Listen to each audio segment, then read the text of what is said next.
தனுஷ் நடித்து இயக்கும் ராயன் ஜூலை 26 முதல் உலகமெங்கும். வணக்கம், இங்கே வந்திருக்க மீடியா நண்பர் அனைவருக்கும் வணக்கம். இந்த பிதா பற்றி ஃபுல் டீட்டெயில் எனக்கு சுகனுக்கு சார் பிடிச்ச சிவா சார் தான் தெரியும். காரணம் ஏன்னா உங்களுக்கு தெரியும், ஏவிஎம் படம் எடுத்தாலும் ஒன்று தான் எடுப்பாங்க, விஜயவாகினி எடுத்தால் ஒரு படம் தான் எடுப்பாங்க. எனக்கு வந்து சவுத்திரி தான் ஒரே இடத்துல 3 படம் எடுப்பார்.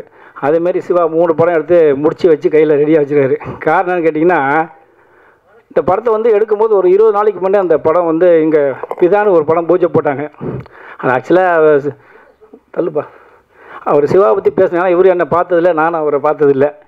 ஒரு 10 நாள் முன்னே ஃபோன் பண்ணி நான் சொன்னேன், சார் இதுமாரி பிதான்னு ஒரு படம் பூஜை போட்டிருக்காங்க, நம்ம பிதான்னு எடுத்து 1 வருஷம் ஆச்சு. என்னண்ணா? ஆமாம் சார், நானும் எனக்கு இப்போ தான் சொன்னப்போ டேரக்ட் நம்மள உடனே நான் சொன்னேன், இல்லை நீங்கள் படம் எடுத்து முடிச்சிட்டீங்க 3 படம், ஏன்னா நீங்கள் சவுத்திரி அடுத்த சவுத்திரி பேர் வந்து படம் எடுத்துகிட்டே இருக்கீங்க அப்படின்னு. என்ன செய்யலாம் சார்? இல்லை நீங்கள் உடனே நீங்கள் சென்சார் பண்ணுங்கள், ஏன்னா இந்த படம் இது நீங்கள் ஒரு படம் அவர் ஒரு படம் எடுக்கும்போது பெரிய பிரச்சனையாக வரும்.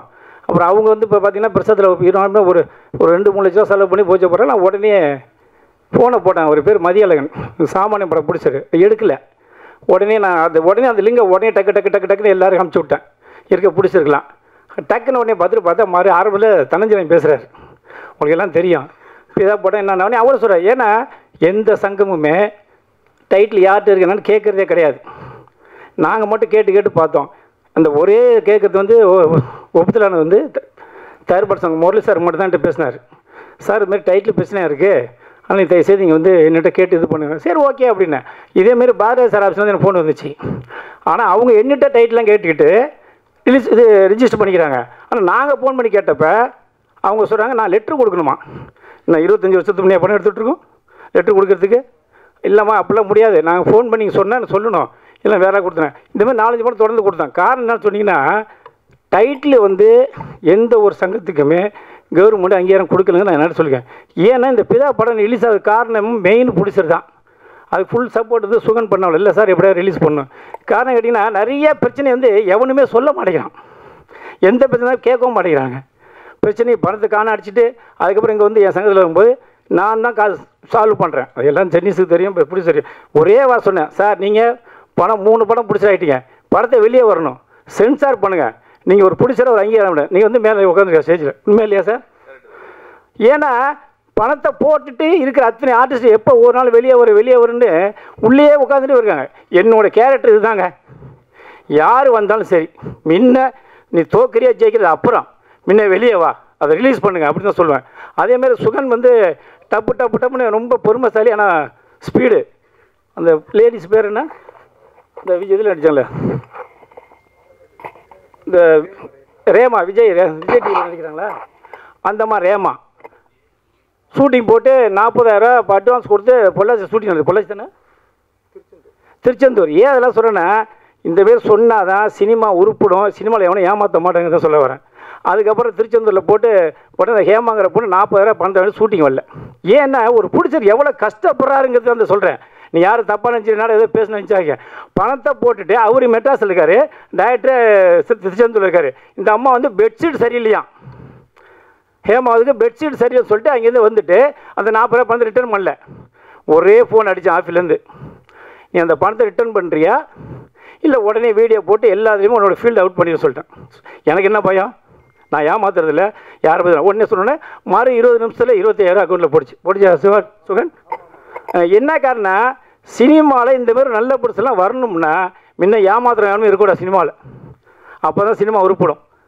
அதேமாதிரி இன்னொன்று பிஆர் கோவிந்தராஜ் சொல்லிக்கிறேன், அந்த யார் வந்து 3 மணி நேரம் 4 மணி நேரம் மீடியாவில் உட்கார வச்சு பேச வச்சுருக்காங்க, 2 வாரத்தை பேச சொல்லுங்கள் ஆடியன்ஸ். ஏன்னா எல்லாம் வந்து 3 மணி நேரம் 4 உட்கார வச்சு டயத்தையும் வேஸ்ட்டு பண்ணியிருக்காங்க. அதனால தான் முக்கியமாக நல்லா கூப்பிட்டா வர மாட்டேங்கிறாங்க. நான் எஸ்சி சாரை கூப்பிட்டேன், சார் 3 மணி நேரம் உட்கார முடியல சார், முக்கியமாக நல்லா கூப்பிட்டேன் சார், 4 மணி நேரம் உட்கார முடியல சார், ஒரு பாத்ரூம் போக முடியல, ஒன்றும் போக முடியல சார், ஆனால் சில ஒரு வார்த்தை பேசிட்டு போனால் போயிடலாம் சார் சொல்கிறாங்க. தயவு செய்து இந்த பிஆர்ஓக்கு இது ஒரு கோரிக்கை வைக்கிறேன், 3 மணி நேரம் 4 மணி நேரம் எந்த ஒரு ஆடியோ பர்சன் இருந்தாலும் சரி ஒரு சில வார்த்தை பேச சொல்லி இருக்கிறவங்களாம் அளவே 5 பண்ணி இது என்கரேஜ் பண்ணி அடுத்தது என்ன லிங்க் வரணும் என்ன கண்டனுமோ அதை மட்டும் பேசிட்டு வெளியே வாங்க. நன்றி, வணக்கம். எல்லாருக்கும் வணக்கம். ஃபர்ஸ்ட் இந்த மூவி பிதா இந்த படத்தை ப்ரொடியூஸ் பண்ண சிவராஜ் சாருக்கும் அண்ட் டைரக்ட் பண்ண சுகன் சாருக்கும் பெரிய வாழ்த்துக்கள். இங்கே வந்ததுக்கப்புறம் தான் வந்து ரொம்ப நோட்டீஸ்டு எனக்கு தெரிஞ்ச விஷயம் 23 அப்படின்ட்டு. இன்றைக்கி டேட்டும் 23, நான் பிறந்த டேட்டும் 23. ஸோ ஒரே 23. எனக்கு 23 இயர் ரொம்ப பிடிக்கும். ஸோ அந்த என்னடா ஒரே 23 இருக்குது. அப்புறம் ஃபோன் எடுத்து பார்த்தா டேட்டும் 23. ஐயோ பயங்கரமாக இருக்குது அப்படின்னு வந்தேன். And very happy. இன்றைக்கி ஒரு படத்தை தியேட்டரில் கொண்டு வரத்துக்கு ஒரு 1.5 ஹவர்லேருந்து ஒரு 2 ஹவர்ஸ் ஒரு ஃபுட்டேஜை கொடுக்கறதுக்கு ரொம்ப கஷ்டப்பட்டுட்ருக்காங்க நிறைய பேர். ஆனால் இவங்க ரொம்ப ஸ்மார்ட்டாக ஒரு ப்ரொடியூசரை கூப்பிட்டு அவங்ககிட்ட வந்துட்டு ஒரு 23 ஹவர்ஸில் ஒரு படம் பண்ணி, அதுவும் லைவ்லலாம் ரெக்கார்ட் பண்ணி ஒரு படம் பண்ணுறதுலாம் ரொம்ப கஷ்டமான விஷயம். இப்போ பெரிய பெரிய படங்களே அதை ஹேண்டில் பண்ணுறது கிடையாது. ஏன்னா அதில் நிறைய விஷயங்கள் மிஸ் ஆகும் அப்படின்ட்டு, நிறைய டைலாக்ஸ் எல்லாம் மிஸ் ஆகும் அப்படின்ட்டு. அண்ட் இதில் இந்த மாதிரி ஒரு நிறைய விஷயங்களை தாண்டி ஒரு படத்தை தேட்டருக்கு கொண்டு வராங்கன்றது ஒரு ரொம்ப பெரிய விஷயம். ரொம்ப சந்தோஷமாக இருக்குது. அண்ட் அதுலேயுமே வந்து சாம்ஸ் அண்ணா நடிச்சிருக்காரு, அண்ட் ஆதாஷ் நல்லா நடிச்சிருக்காரு, அண்டு இன்னொரு நியூ ஆக்டர் கூட நடிச்சிருக்காருன்னு சொன்னாங்க. ஸோ அவரையும் நடிச்சிருக்காங்கன்னு சொன்னாங்க. ஸோ இதெல்லாம் ரொம்ப நல்லா இருக்குது. ஒரு படம் ஆடியன்ஸ் என்டர்டெயின் பண்ணணும், தேட்டருக்கு வரணும் அப்படின்ட்டு இவங்க எல்லாருமே சப்போர்ட் பண்ணியிருக்காங்க. ஸோ கண்டிப்பாக இந்த படம் தேட்டருக்கு வரணும். அண்டு ஜெனிஷ்னா உங்களுக்கு பெரிய வாழ்த்துக்கள். அன்றைக்கி நான் அமிகோ கேரேஜுன்ற அவன் சின்ன படம் பண்ணியிருக்கும்போது அதை ரிலீஸ் பண்ணும்போது நாங்கள் வந்து யோசிச்சுட்டே இருந்தோம். பெரிய பேனர்ஸ் ஆஸ் யூஷுவல் அவங்களுக்கு நிறைய கமிட்மெண்ட்ஸ் இருக்கும்ல. ஸோ யார் பண்ணுவாங்க என்ன பண்ணுவாங்க அப்படின்னும்போது அவர் தான் வந்து சொன்னார், நீங்கள் கவலைப்படாதீங்க பிரதர், இந்த படத்துக்கு என்ன பட்ஜெட் நீங்கள் பண்ணியிருக்கீங்களோ, இந்த படம் எப்படி வந்திருக்கோ அதுக்கேற்ற மாதிரி நான் தியேட்டர்ஸ் கொடுக்குறேன்னு சொன்னார். சொன்ன மாதிரியே அவர் தியேட்டர்ஸ் கொடுத்தாரு. அந்த படம் பெரிய ஹிட் இல்லைனாலும் பார்த்தவங்க எல்லாருமே ரொம்ப நல்லா இருக்குன்னு சொன்னாங்க. அதுக்கு ரொம்ப ரொம்ப நன்றி பிரதர் ஃபஸ்ட்டு. ஏன்னா அதுக்கப்புறம் எனக்கு எந்த ஸ்டேஜும் கிடைக்கல உங்களுக்கு தேங்க் பண்ணுறதுக்கு. அண்ட் அதே மாதிரி இந்த படமே எடுத்து அவர் பேக் டு பேக் இவருக்கு இருக்கிற டார்கெட் அது ஒன்று தான். ப்ரொடியூசர்ஸ் கஷ்டப்பட்டு படம் பண்ணுறாங்க. இன்றைக்கி ப்ரொடியூசர்ஸே இல்லை தமிழ் சினிமாவில், நிறைய பேர் இல்லை. ஸோ இதை தாண்டி ஒருத்தங்க பண்ணுறாங்க. அவங்களுக்கு ஏற்ற மாதிரி ஒரு நல்ல தேட்டர் கொடுத்து அவங்கள அழகு பார்த்து உட்கார வச்சு என்ன ப்ராஃபிட் வருதோ அதை அவங்களுக்கு கொடுக்கணும்னு நினைக்கிற அந்த மனசே ரொம்ப பெருசு. அது ஜெனிஷ்னாவுக்கு நல்லாவே இருக்குது. ஸோ ஆல் த பெஸ்ட் இந்த ஹோல் டீமுக்கும். அண்ட் இங்கே வந்திருக்கிற பத்திரிகை துறை எல்லாருக்குமே ரொம்ப ரொம்ப நன்றி. மீடியா அண்ட் ஒன்ஸ் அகைன் இந்த படத்தை நல்ல இடத்துல சேர்த்து வைங்க. அனைவருக்கும் வணக்கம். பிதா ஒரு கடத்தல் கதை, ஒரு கலகலப்பான கடத்தல் கதை. ஃபஸ்ட் ஹாஃப்லாம் ரொம்ப சுவாரஸ்யமாக ரொம்ப ஒரு காமெடியாக இருந்துச்சு. அதுவும் நம்ம சாம்ஸ் ஃபஸ்ட் ஹாஃபை தூக்கி நிறுத்திட்டார் அவர். சின்ன வயசில் வந்து எனக்கு பிடிச்ச காமெடி நடிகர்னா சுருளிராஜன். அவர் பார்த்தாலும் நம்மளுக்கு ஒரு பார்த்தா சிரிப்பு வந்துடும். அந்தளவுக்கு ஒரு நம்மளுக்கு பிடிச்ச நடிகர். அதுக்கப்புறம் எனக்கு பிடிச்ச காமெடி நடிகர்னா வெண்ணிலாட மூர்த்தி சார். நம்ம ரசம் வேறு மாதிரி. அவர் பார்த்து எனக்கு அவர் ரொம்ப பிடிக்கும். இப்போ எனக்கு பிடிச்ச ஒரு காமெடி நடிகர்னா சாம்ஸ் தான். ஃபேஸில் ஒரு ஒரு ஒரு அசால்ட்டாக ஒரு தெனாவிட்டாக டப்புன்னு டயல் அடிச்சுட்டு போயிருப்பார். அந்த பயணம்னு ஒரு படம் பார்த்தேன். ஆமாம், அதில் ஒரு நடிகராக வந்திருப்பார். அந்த நடிகர் உள்ள கெத்து எல்லாத்தையும் காட்டியிருப்பார். அதுலேருந்து அவங்க ரசிகர் ஆகிட்டேன். இந்த படம் ஃபஸ்ட் ஆஃப் ஃபுல்லாக அவங்களெல்லாம் பயங்கர ரசித்தேன். அதில் ஒரு டைலாக் மாரி சார் சொல்லுவார். அவர் சொல்லுவார் ஃபஸ்ட்டு ஒன்றுக்கு போய்ட்டு வரேன்ட்டு. ஒரு ஒன்றுக்கு போனால் பார்த்தா முன்னுக்கு போகணும் பாரு. ஆமாம், சின்ன சின்ன நகாசுக்கெல்லாம் அவன் ஏன்னா என்ன ஆச்சரியம்னா 23 நேரம் 23 செகண்ட் அப்படின்னு சொன்னால் நம்பவே முடியல. நீங்கள் சொன்னதுனால அதில் பார்க்க அதுவே ஆச்சரியமாக இருக்குது. எப்போ இவ்வளோ சீன், எப்படி இவ்வளோ பில்டப்ஸு, இவ்வளோ சீன்ஸு, அதுவும் கடத்தல் கதை, ஒரு காமெடி கதை, ஒரு லவ் ஸ்டோரி, ஒரு ஃபேமிலி ஸ்டோரினா கூட நம்பலாம். இது ஒரு திருவிழா காட்டுறாங்க. அங்கே ஒரு அம்மா வாதம் வந்து படுத்து கிடக்கு ஒரு பக்கம் சேசிங்க, ஒரு பக்கம் ஒரு வீட்டில் அடைச்சி வச்சு, அது ஏற்பட்ட ட்விஸ்ட்டு வேறு. அதாவது இது ஒரு நாள் எடுக்கப்பட்ட படங்கிறது சரி நம்ப முடியல. அதுவே உங்களுக்கு பெரிய சக்ஸஸ். என்னோட தயாரிப்பாளருக்கு இப்போல்லாம் 2 லாபம் கிடைக்கிறதே பெரிய விஷயம். அதில் வந்து முதல் லாபம் அப்படிங்கிறது இயக்குனர் பிளான் அவர் பிளான் பண்ணி எங்கெங்கெல்லாம் செலவை குறைக்கிறாரோ அதெல்லாம் தான் ப்ரொடியூசருக்கு முதல் லாபம். இயக்குனருக்கு பிளானிங் இல்லைன்னா முதலுக்கே நஷ்டம். எந்த இயக்குனர் பிளான் பண்ணி படம் எடுக்கிறானோ அவன் தான் முதல்ல ப்ரொடியூசருக்கு உண்டான இயக்குனர். நம்ம சுகன் வந்து முதல்ல ப்ரொடியூசருக்கு ஒரு உண்மையான இயக்குனராக அதில் வெளிப்படுத்தியிருக்கிறாரு. இந்த மாதிரி இயக்குனர் மிகப்பெரிய வெற்றி அடையணும். இப்போலாம் தேவையில்லாத செலவை குறைச்சாலே ப்ரொடியூசருக்கு பாதி நிம்மதி. இன்றைக்கி பிளானிங் இல்லாமல் வெட்டி செலவுகள். ஒரு டைலாக்கை 4 ஆங்கிளில் 4 கேமரா எடுக்கிறாங்க. அது எந்த ஆங்கிளில் அது க்ளோஸ்அப்னா க்ளோஸ்அப் அதை டிசைட் பண்ணுறவங்க தான் கரெக்டான டைரக்டர். க்ளோஸ்அப் ஒரு டைலாக் போய் ஒரு ட்ராலி க்ரைனு பேக்கில் ஃப்ரண்டில் வச்சு எடுத்து கடைசியாக எடிட்டருக்கு பெரிய தலைவலி வந்துடும். இப்போ உண்மையிலே இப்போல்லாம் ரொம்ப கஷ்டப்படுற யார் தெரியுமா? ஒன்று ப்ரொடியூசர், அடுத்து எடிட்டர். ஒரு டைலாக்கை 10 ஆங்கிள் எடுத்துட்டு அவன் எதைத்தான் அந்த எடிட்டர் செலக்ட் பண்ணுவாப்பில். இன்றைக்கி உண்மையிலே எடிட்டர்லாம் ரொம்ப சம்பளம் அவங்களுக்கு அதிகம் கொடுக்கணும் சார். எடிட்டர் தான் அவங்க ரொம்ப கஷ்டப்படுறாங்க. அப்போல்லாம் சீன் நம்பர் 12 ஷார்ட் 1 4 5 8 மாற்றி போய் கொடுப்போம். அதை கொட்டி போட்டால் போதும். அதை ஆர்டர் பண்ணாலே சீன் வந்துடும் எடிட்டருக்கு. இப்போல்லாம் அதெல்லாம் பண்ணவே முடியாது. அள்ளி கொட்டணும், அவன் பொறுக்கணும் போவான். பொறுக்க அப்புறம் நான் அதை இங்கே வைக்கலாம், இதை இங்கே வைக்கலாம், இதை வச்சுட்டுனா அப்புறம் டைரக்டர் சண்டைகள் இதெல்லாம் இருக்குது. அது என்னென்னா இப்படி ஒரு சூழ்நிலையில் ஒரு நாள் இவ்வளோ பிளான் பண்ணி கரெக்டாக அடிச்சிருக்காரு. முதல்ல அவருக்கு சுகனுக்குனுடைய வாழ்த்துக்கள். அடுத்த இதில் நடித்த எல்லா நடிகர்களும் யாருமே சோட போல. கடைசி அந்த அம்மா ரெகனா பின்னிட்டாங்க. அப்படியே குடும்ப குத்து விளக்கு வந்தாங்க, அப்புறம் குத்திட்டாங்க. குத்து விளக்கை வந்து குத்துற விளக்கு ஆகிட்டாங்க, குத்துற விளக்கு ஆகிட்டாங்க. எதிர்பார்க்கவே இல்லை அது. அதான் கிளைமேக்ஸ் ட்விஸ்ட்டு ரொம்ப நல்லா நடிச்சிருந்தீங்க. அவங்க பேசும்போது ஒரு நல்லா ஒரு விஷயம் சொன்னாங்க. நான் வந்து இஸ்லாமிய பெண் இருந்தாலும் சிவனை கும்பிடுவேன். நாங்கள் இது சிறப்பு இல்லை, இன்னொரு மிகப்பெரிய சிறப்பு சொன்னாங்க. நான் சாமி கும்பிட்டதை விட கேமராவை கும்பிட்டதுன்னு அதிகம். நாங்கள் நமக்கு எந்த மதமாக இருக்கலாம், எந்த சாமியும் கும்பிடலாம், ஆனால் செய்யும் தொழில் தான் தெய்வம். அதனால் நீங்கள் அந்த தொழிலை தெய்வம் நினைக்கிறீங்களே, இன்னும் பெருசாக நீங்கள் முன்னுக்கு வந்துடுவீங்க. நல்லா நடிச்சிருந்தீங்க. உண்மையிலேயே அவ்வளோ சாப்பிட்றது டக்குன்னு அந்த டெரர் ஃபேஸ் மாறிச்சு பாருங்க. நாங்களும் மிரண்டோம், என்னடா இவ்வளோ ஒரு டெரர் ஆட்டு. நான் உண்மையிலேயே அந்த புருஷன்காரன் என் பொண்டாட்டி அப்படிங்க ஒன்று நம்புது அப்படிங்கும்போது வேறு மாதிரி ஓகே, அப்படி இந்த காலத்தில் இப்படி ஒரு பொண்டாட்டி இருக்குமான்னு நினச்சிக்கிருக்கேன். அதை இப்படி நினச்சிடாதீங்க, நாங்களாம் இப்படி தான் இருப்போம்ட்டு.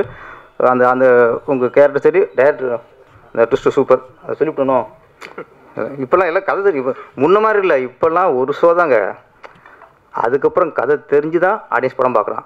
நம்ம பெருசாக ட்விஸ்ட்டு மக்களுக்கு தெரிஞ்சிடக்கூடாது, இந்த சீன் தெரிஞ்சக்கூடாது, அதெல்லாம் நம்ம அப்படி நினச்சோம்னா அந்த டேரக்டரில் முட்டாள். எவ்வளோ ஒரு படம் பெரிய 200 கோடிக்கு எடுக்க படமும் ஒரு ஷோ தான். அதுக்கப்புறம் அவனுக்கு கதை தெரிஞ்சு தான் பார்ப்பான். கதை தெரிஞ்சே படம் பார்க்கும்போது அந்த படம் இன்ட்ரெஸ்டிங்காக இருந்தால் தான் அது சிறந்த திரைக்கதை படம். இந்த படம் கதை தெரிஞ்சே பார்த்தாலும் இன்ட்ரெஸ்டிங்காக இருக்கும். அந்த அளவுக்கு பண்ணியிருக்காரு. ரெகானா மட்டும் இல்லை, ஒரு மாதிரி அவரெல்லாம் அங்கேயும் 2 பேரும் கவுண்டர் சேர்ந்து காம்பினேஷன் மாதிரி போச்சு. உங்கள் காம்பினேஷன் எதாச்சும் சொன்னாலும் சிரிக்கிற மாதிரி போச்சு. அப்புறம் இந்த படத்தில் முக்கியமான கதாபாத்திரம் ஆதேஷ் பாலா. ஆமாம், அவர் வந்து நிறைய நான் பார்த்துட்டே இருக்கேன். நம்ம நடிக்கிறது, முயற்சி, இதெல்லாம் விட போராடிட்டே இருக்கிற வாழ்க்கை ஒன்று இருக்குதுல்ல, அது சினிமாவில் ரொம்ப அது கொஞ்சம் அது இருக்கணும். அது என்றைக்காவது அவர் பெருசாக கொஞ்சம் நிறுத்திடும். சின்ன சின்ன போராட்டி இருந்தார். இந்த படம் உங்களுக்கு அடுத்த கட்டம். ஆதேஷ் பாலாவுக்கு இந்த விதா வந்து அவருக்கு வந்து அப்பா பாரு பார்த்தாலும், ஆமாம், அம்மா அப்பா பாசம் உள்ளவர். ஆமாம், அப்பா ஆசிரியம் என்றைக்கு வேணும்னு சொல்லிட்டு வைப்பார். விதாவும் உனக்கு அப்பா தான். ஆமாம், அதனால் இந்த விதாவை எங்கள் அப்பாவை நடிச்சிருங்க, இந்த விதா வந்து உங்களுக்கு ஆசிரியம் பண்ணி பெரிய நடிகராக ஆக்கி விட்டுரும். நடிகர்களுக்கு என்னென்னா, இப்போது அசிஸ்டண்ட்டாக ஒர்க் பண்ணுவாங்க, எடிட்டர் அசிஸ்டண்டாக இருப்பாங்க, கேமரா ஒர்க் பண்ணுவாங்க, செட்டாளாக இருப்பாங்க, ஆர்ட் டிபார்ட்மெண்ட் இருப்பாங்க. இந்த நடிகர்களுக்கும் இந்த டெக்னீஷியனுக்கும் என்ன வித்தியாசம்னா, இப்போ இந்த டெக்னீஷியன் ஏதாவது கஷ்டம் வந்து சினிமாவில் போராட முடியலை, சமாளிக்க முடியல அப்படின்னா வேறு வேலைக்கு போயிடலாம், எங்கேயாவது வேலைக்கு போயிடுவாங்க. ஆனால் அந்த நடிகர்களுக்கு பெரிய சவால் அது பெரிய ஒரு சாபம். சில நேரத்தில் ஒரு முகம் தெரிஞ்ச நடிகர் ஆகிட்டா அவங்களுக்கு வேறு எந்த வேலைக்கும் போக முடியாது. நம்ம நினைப்போம் நடிகர் சுகமாக இருக்காங்க. வெற்றி அடைஞ்ச நடிகர்களுக்கும் அந்த புகழும் அந்த இதுவும் கொஞ்சம் சில நேரத்தில் சாபம் மாறிடும். வெற்றி அடையாத நடிகர்களுக்கும் அது பெரிய ஒரு சாபம் மாறிடும். ஏன்னா இதை விட்டு அப்புறம் வேறு வழி இல்லை, இதிலே தான் கிடக்கணும், இதில் தான் நடிச்சாகணும், இதில் தான் போராடி ஆகணும். அதில் சில இயக்குனர்கள் அவங்க சில கண்டிஷன் போடுவாங்க. என் படத்தில் முகம் தெரிஞ்ச நடிகர்களே இருக்கக்கூடாது, தெரிஞ்ச முகமாக இருக்கக்கூடாது, ஃபுல்லாக செலக்ட் பண்ணுவாங்க. ஆனால் ஹீரோக்கள் மட்டும் பெரிய ஆளாக இருப்பாங்க, அது மட்டும் தெரிஞ்ச முகமாக இருக்கலாம். மற்ற அப்பா கேரக்டர், அண்ணி கேரக்டர், இந்த சின்ன சின்ன கேரக்டர்லாம் படத்தை நடிக்காத ஆளாக இருக்குன்னு தேடுவாங்க. அது என்னென்னு தெரியல எனக்கு. அவங்க எத்தனை இப்போ ராதா ரவி சார் இருக்கட்டும், நம்ம வடிவரிசமாவாக இருக்கட்டும், எத்தனை நடிக்கிறோம் அவங்கள மாதிரிலாம் மீறி யாரும் நீ நடிக்க முடியாது. ஆனால் அவங்களாம் பழைய முகம். அப்போ நீ ஹீரோ புதுசாக போட்டுங்கிறேன். ஹீரோ மட்டும் உங்களுக்கு பிஸ்னஸுக்கு உங்களுக்கு மார்க்கெட் உள்ள பழைய நடிகர் தேவைப்படுது, சின்ன சின்ன ஆர்டிஸ்ட் விட்டுறாங்க. ஏன் சொல்கிறேன்னா, இந்த நடிகர்களுக்கெல்லாம் வேறு வேலை போக முடியாதுங்க, இதுக்குள்ளே தான் வாழ்ந்து ஆகணும். இதோட எங்கே போவாங்க? அப்போது ஒரு வர இயக்குநர்கள் நீங்களாம் அவங்களுக்கு வாய்ப்பு கொடுக்கலன்னா அவங்க கதி என்ன ஆகிறது? எத்தனை புதுசாக வந்துட்டு எவ்வளோ இறக்குவீங்க இங்கே? நான் சரி சின்ன நடிக்க முடியும். இந்த ரஜினி சார் வச்சுங்க, ரஜினி சார் சூப்பர் ஸ்டார் இருக்கட்டும், அவர் மனுஷன்தான், அவருக்குள்ளேயும் ஒரு ஆதங்கம் இருக்கும். எங்கேயாவது ஒரு இடத்துல ஒரு சராசரி மனுஷனாக வாழணும்னு ஆசைப்படலாம். பாருங்கள், ஒரு அம்பானி கல்யாணத்துக்கு போனார், ஆடும்போது அவரும் சராசரி மனுஷன்தான். அந்த நேரத்தில் ஒரு வெளிப்பாடு ஒரு டான்ஸ் மூண்டு போட்டார், தேசக்குற்றமாக போயிடுச்சு. ரஜினி எப்படி ஆடலாம்? ரஜினி இப்போ எங்கே ஆடலாம்? நீங்கள் போய் ஆடு. நான் சொல்கிறேன், ஒரு நடிகர் சூப்பர் ஸ்டார் தான் என்ன உங்களுக்கு அடிமையாக? அவர் எப்போதும் அவரோட எல்லா உணர்ச்சியும் கட்டுப்படுத்தி அப்படியே அமைதியாக அப்படியே முத்திரை வச்சுட்டே உட்காரணுமா? அவர் சில இடங்களில் அவர்களும் மனிதர்களாக சராசரி மனிதராக வாழ விடுங்க. இதெல்லாம் போய் ஒரு பெருசாக ஒரு விமர்சனம் பண்ணிக்கிட்டு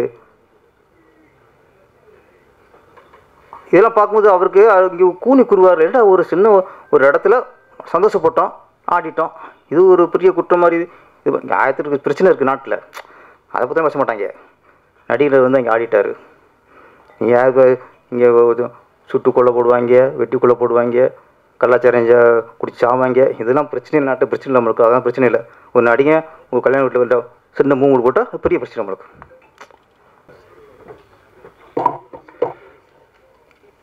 வந்திருக்கும் அனைவருக்கும் வணக்கம். மேடையில் அமர்ந்திருக்கும் இந்த திரையுலகத்தை சேர்ந்த முக்கியமான புள்ளிகளுக்கும் வணக்கம்.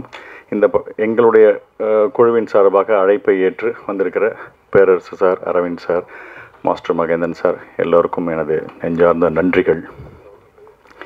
ஆக்சுவலாக இந்த படம் இதுக்கு முன்னாடியே சுயம்வரம் அப்படின்னு சொல்லிட்டு ஒரு படம் எடுத்து ஒரு நாளில் எடுத்து சாதனை பண்ணியிருக்காங்க. பட் ஆனால் அது பெரிய பெரிய நடிகர்கள், பெரிய பெரிய ஹீரோக்கள் எல்லாம் சேர்ந்து 6 யூனிட்டாக பிரிஞ்சு வேலை பார்த்த ஒரு படம் 24 மணி நேரத்தில் முடிச்சிருக்காங்க. இது வந்து அதை விட நான் இன்னும் கொஞ்சம் பெருசுன்னு சொல்லுவேன். ஏன்னா இது 2 யூனிட் தான். ஃபுல்லாக திருவிழா பக்கம் அந்த செட்டப்புக்கு ஒரு யூனிட்டு, வீடு ரோடு இந்த மாதிரி சைடுக்கெலாம் ஒரு 2 யூனிட்டு. இதை வச்சு 23 மணி நேரம் 23 நிமிஷத்தில் முடிச்சிருக்கிறதே என்னை பொறுத்தவரைக்கும் மிகப்பெரிய ஒரு சாதனைன்னு சொல்லுவேன். இப்படிப்பட்ட ஒரு சாதனையை தன் எண்ணத்தில் உருவாக்கி இப்படி ஒரு படம் பண்ணணும் அப்படின்னு நினச்சிருக்கிற இயக்குனர் சுகன் அவர்களுக்கும், அவரோட எண்ணத்துக்கு தீனி போட்டு துணையாக நின்ற தயாரிப்பாளர் சிவராஜ் சார் அவர்களுக்கும் எனது மிகப்பெரிய பாராட்டுகளும் நன்றிகளும். சிவராஜ் சார் பேசிக்காக ஆடிட்டரு, என்னோடய அக்கௌண்ட்ஸும் அவர் தான் பார்த்துக்கிறாரு. ஸோ இந்த படத்துக்கு நான் வாங்கின பேமெண்ட்டை நலிந்த கலைஞர்களுக்கு கிடைத்த ஊக்கத்தொகை மாதிரி நினச்சி அதை அட்ஜஸ்ட் பண்ண மாதிரி கேட்டுக்கொள்கிறேன் இங்கேயே அக்கௌண்ட். ஆக்சுவலாக இந்த ஷூட்டிங் ஸ்பாட்டில் பார்த்தீங்கன்னா இந்த ஃபார்முலா 1 ரேஸுக்கு எல்லாம் பண்ணுவாங்களே, வேலை பார்ப்பாங்களே, கார் அப்படின்னு வரும், டக்குன்னு இருக்கும், கடற்கடன்னு 4 வீலெல்லாம் எடுத்து மாட்டுவாங்க அப்படி போய். அந்த மாதிரி இந்த ஒரு எப்போ அந்த அருள்மணி சார் வந்து ஒரு வாழ்த்தை சொல்லி ஸ்டார்ட் அப்படின்னு ஆரம்பித்தாங்களோ, அதுக்கப்புறம் இந்த தேனி குட்டியும் எறும்பு புத்தியும் களைச்சி விட்டா மாதிரி ஆளாருக்கு எங்கே போகிறோம் என்ன பண்ணுறோன்னே தெரியல, தடன்னு நடிச்சிட்டே இருந்தோம். சார் ஒரு டீ சாப்பிட்டோம்னா குடிக்கிற டீ அப்படியே ஸ்பாட்லேயே நின்று குடிச்சிருங்க சார், ஷார்ட்லேயே நின்று குடிச்சிருங்க சார், அப்படியே எடுத்துக்கிறோம் அப்படிங்கிற இருந்தாங்க. கேமரா முன்னாடி நடிச்சினா இல்லை சிசிடிவி கேமரா முன்னாடி நடிச்சினான்னு தெரியாத அளவுக்கு அங்கங்கே கேமராக்கள் ஒரே பரபரப்பான ஒரு விஷயமா இருந்தது. இதில் சேலஞ்சிங்கான விஷயம் என்னென்னு நான் பார்த்தேன்னா, ஜென்ரலாக ஒரு நார்மலாக சாதாரணமாக எடுக்கக்கூடிய படங்கள் 30 நாள் 60 நாள் இந்த மாதிரி எடுக்கிற படங்களில் ஒரு காமெடி ட்ராக் கொடுத்து அதை உட்காந்து யோசிச்சு டெவலப்மெண்ட் பண்ணி இதெல்லாம் பசையெல்லாம் சேர்த்து சொல்லுவோம். ஆனால் இதுக்கு டைமே கிடையாது. இதுதான் சார் டைலாக், இங்கே தான் சார், இது எவ்வளோ சொல்ல முடியும் சார், இதுக்குள்ளே சொல்லுங்கள் சார், டக் டக் டக், அவ்வளோதான். அதுக்கு எவ்வளோ மின்னல் வேகத்தில் அதில் யோசிக்க முடியுமோ அதுக்குள்ளே நம்மளோட இன்புட்ஸை போகிறது அங்கே ஒரு சேலஞ்சிங்காக இருந்தது. பட் கூட நடித்த ஆதேஷ் அண்ட் மாரிஸ் ராஜா வந்து நல்ல தேர்ந்த நடிகர்களாக இருந்ததுனால அவங்க இன்புட் போட நான் இன்புட் போட டக் படப்படன்னு அந்த சீன் உருவாகிறதுக்கு அப்படி ஒரு இந்த நடிகர்கள் இருந்ததுனால தான் இது சாத்தியமாச்சு. இந்த படத்தை தன் படமாக எடுத்து தோளில் சுமந்து பப்ளிசிட்டி பண்ணிட்டு இருக்கிற ஆதேஷ் பாலாக்கு என்னுடைய நெஞ்சார்ந்த நன்றிகள் நான் சொல்லுவேன். Really great. பல விஐபிஸ் கிட்ட வந்து வீடியோஸ் பைட் வாங்கி கொடுக்கறது, இந்த படத்தை தூக்கி நிற்கிறதுன்னு பண்ணிட்டு இருக்காங்க. Really super. என்னுடைய மேலான ரிக்வஸ்ட், இந்த மாதிரி படம் எடுக்கும்போது ஸ்பாட்டில் ஒரு டாக்டர் வச்சுங்க. ஓகே, பிபிலாம் ஏறிடும் போல இருக்கு, என்ன சுகர் பிபி எல்லாம் வந்துடும் போல இருக்குது. இதே மாதிரி இன்னும் 2 படம் அடித்தா பைத்தியமே ஆகிடும் போல இருக்குது.